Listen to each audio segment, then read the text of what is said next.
ಧಾರವಾಡ ಜಿಲ್ಲೆಯಲ್ಲಿ 18 KPS magnet ಶಾಲೆಗಳನ್ನು ತೆರೆಯುವ ಹೆಸರಲ್ಲಿ ಸುತ್ತಮುತ್ತಲಿನ ಸರ್ಕಾರಿ ಶಾಲೆಗಳನ್ನು ಮುಚ್ಚುತ್ತಿರುವುದನ್ನು ಖಂಡಿಸಿ ಧಾರವಾಡದ ವಿವೇಕಾನಂದ ವೃತ್ತದಲ್ಲಿ ವಿದ್ಯಾರ್ಥಿಗಳು ಎಐಡಿಎಸ್ಒ ವಿದ್ಯಾರ್ಥಿ ಸಂಘಟನೆ ನೇತೃತ್ವದಲ್ಲಿ ಪ್ರತಿಭಟನೆ ನಡೆಸಿದರು.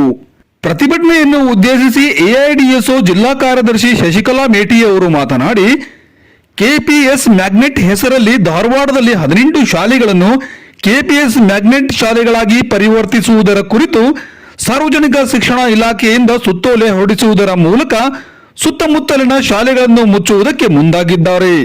ಶಿಕ್ಷಣ ಸಚಿವರು ನಾವು ಒಂದೇ ಒಂದು ಶಾಲೆಯನ್ನು ಮುಚ್ಚುತ್ತಿಲ್ಲ ಎಂದು ಹೇಳುತ್ತಿದ್ದಾರೆ. ಅದರ ಜೊತೆಗೆ ಸುತ್ತಮುತ್ತಲಿನ ಹಳ್ಳಿಗಳ ಕೆಪಿಎಸ್ ಶಾಲೆಗೆ ಕರೆತರಲು ವಾಹನಗಳನ್ನು ಕಲ್ಪಿಸಲಾಗಿದೆ ಎಂದು ಹೇಳುತ್ತಿದ್ದಾರೆ. ಸರ್ಕಾರದ ಆದೇಶಗಳು ಹೇಳುವುದೇ ಒಂದು, ಶಿಕ್ಷಣ ಸಚಿವರ ಹೇಳಿಕೆ ಮತ್ತೊಂದು.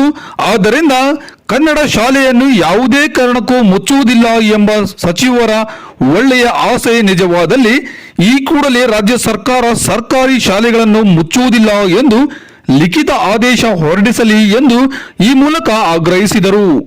ಇದೇ ಹಿನ್ನೆಲೆಯಲ್ಲಿ ಎಐಡಿಎಸ್ಒ ಕರ್ನಾಟಕ ರಾಜ್ಯ ಸಮಿತಿಯು ಕೆಪಿಎಸ್ ಮ್ಯಾಗ್ನೆಟ್ ಹೆಸರಲ್ಲಿ 40,000 ಸರ್ಕಾರಿ ಶಾಲೆಗಳನ್ನು ಮುಚ್ಚುತ್ತಿರುವ ರಾಜ್ಯ ಸರ್ಕಾರದ ನಡೆಯನ್ನು ಖಂಡಿಸಿ ಸುವರ್ಣಸೌಧ ಚಲೋಗೆ ಕರೆ ನೀಡಿದ್ದು, ಮುಂಚೆ ಇದಕ್ಕೆ ಅನುಮತಿ ಕೊಟ್ಟಿದ್ದು, ನಂತರ ಹೋರಾಟವನ್ನು ಹತ್ತಿಕ್ಕಲು ಸರ್ಕಾರ ಅದನ್ನು ರದ್ದುಗೊಳಿಸಿತು. ಇದು ಪ್ರಜಾತಾಂತ್ರಿಕ ದೇಶದಲ್ಲಿ ಹೋರಾಟದ ಹಕ್ಕನ್ನು ಕೊಗ್ಗೊಲೆಗೊಳಿಸುವ ಪ್ರಯತ್ನವಾಗಿದೆ. ಆದರೆ ವಿದ್ಯಾರ್ಥಿಗಳು ಹಾಗೂ ಪೋಷಕರು ಇದೆಲ್ಲವನ್ನು ಎದುರಿಸಿ ಚೆನ್ನಮ್ಮ ವೃತ್ತದಲ್ಲಿ ಪ್ರತಿಭಟನೆ ಮಾಡಿದರು.